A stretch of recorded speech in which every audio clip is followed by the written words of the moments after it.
Scorn is a tedious exercise in body horror that is a slog to get through despite the occasional cool visual and clever puzzle. Hello and welcome to 24 Theory. In this video we want to take a quick review at Scorn, so stay with me until the end of the video.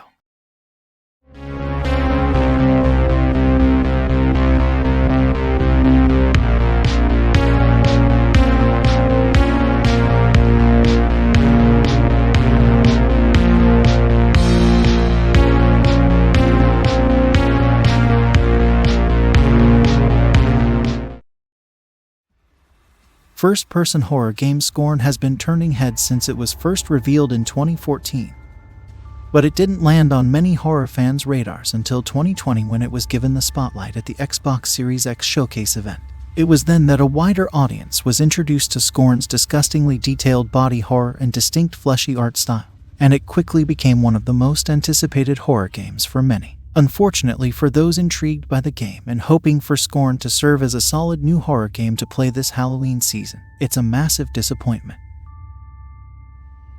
Scorn's obsession with body horror and H.R. Giger-inspired architecture does lead to some interesting sights at least. There are a few moments in Scorn that deliver impressive visual spectacle, almost making the slog through the game worthwhile. Scorn's animations in particular look great, and are sufficiently gross, whether it's players sticking their fingers in wet flesh holes to activate an elevator or reloading their weapon by pushing yellow growths into the back of a meaty gun. The problem is players are exposed to Scorn's disturbing animations so much over the course of the game that they'll become numb to it all. For the first couple of acts, Scorn's gross-out body horror is admittedly effective, but it's something that has serious diminishing returns. By the end of the game, Scorn's body horror tricks become dull, predictable, and downright tiresome. A big part of the problem is Scorn doesn't give players any way to really empathize with or relate to the main character. Scorn's main character doesn't appear to be a human being and players have no idea what their motives are. It's not even entirely clear that what's happening to them is out of the ordinary for their species. After all, the objects and machines players interact with throughout Scorn appear designed to specifically carry out the things that are happening to the main character, and they are too alien to really think of any other kind of practical purpose they would serve. Compare Scorn's body horror to Resident Evil 7's attempt at it. Resident Evil 7 establishes early on that protagonist Ethan Winters is looking for his missing wife. He finds himself at the Baker estate where he is subjected to all kinds of horrific injuries. Ethan reacts to what's happening to him realistically, and it's all happening in a location that players can recognize as the real world, despite the supernatural elements at play. In Resident Evil 7, these unspeakable things are happening to a human being on planet Earth. In Scorn, they are happening to a personality-less, vaguely humanoid entity that is simply existing, going from one area to the next and having things happen to it with no clear goal beyond solving that area's puzzle and moving on to the next one. Scorn is primarily a puzzle-solving game. Each act has a main puzzle or two for players to solve, most of which are fairly challenging without crossing the line to frustration. Scorn's puzzles are a highlight of the experience, with a couple that are particularly clever and actually incorporates the game's body horror in interesting ways. Sadly, Scorn players will spend most of their time aimlessly wandering around the levels instead of solving puzzles. To make matters worse, Scorn's areas all look the same, which makes the game confusing to navigate and incredibly tedious. Exploring Scorn can be a nightmare, and that's compounded by the game's baffling checkpoint system. Scorn does not allow for manual saves, possibly because it seems like it would be easy for players to soft-lock themselves in some sections, and it does a bad job of making it clear when it's auto-saved. The only reason players know that they've progressed to the next act of the game is because they'll get an achievement, and if they hit load in the menu, they can see the various acts they've reached so far. If players happen to get themselves killed by one of Scorn's monsters, the whole thing becomes even more confusing, as they may not realize what actions they need to repeat to get back to where they were before they died.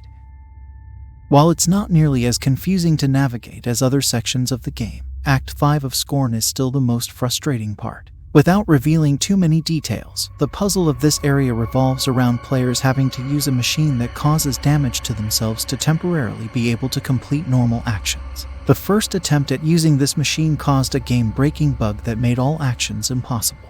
The game changed the Scorn character's weapon to a useless melee tool with no way to swap weapons or do anything besides walk around.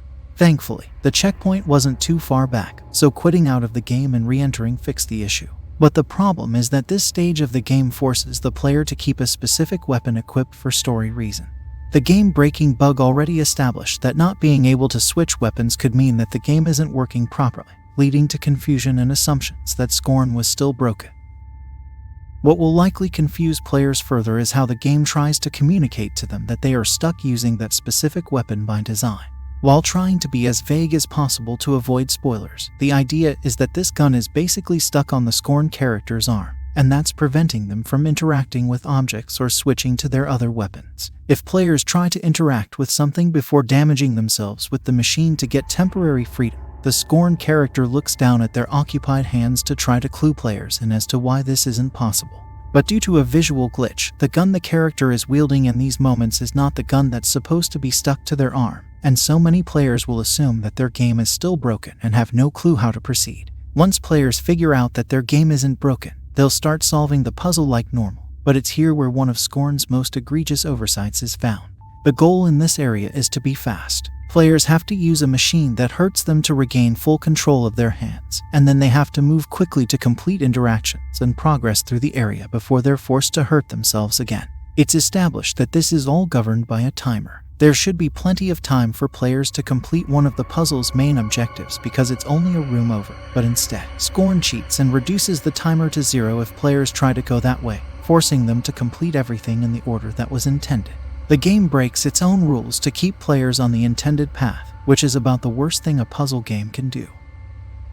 Eventually, players will strong-arm their way through this nonsense and get to the end of Scorn's story. Unfortunately, they will soon discover that suffering through all that wasn't worth the headache. Without getting into spoilers, Scorn's ending is simply more of the body horror that players have already slogged through for 5 hours by the time they reach it.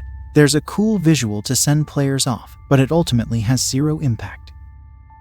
Finishing Scorn does not leave players with a sense of satisfaction. It's not scary and it's not fun. Most will be glad that it's over, and at least it's mercifully short. It only takes about 5 hours to beat Scorn, and our playthrough ended with us earning 11 out of 12 of the game's achievements. Scorn gives players absolutely no reason to return to it, and quite frankly, it doesn't offer much reason to play it even once. It should be pointed out that Scorn is a Day 1 Xbox Game Pass game, and that is really the only way to justify playing it.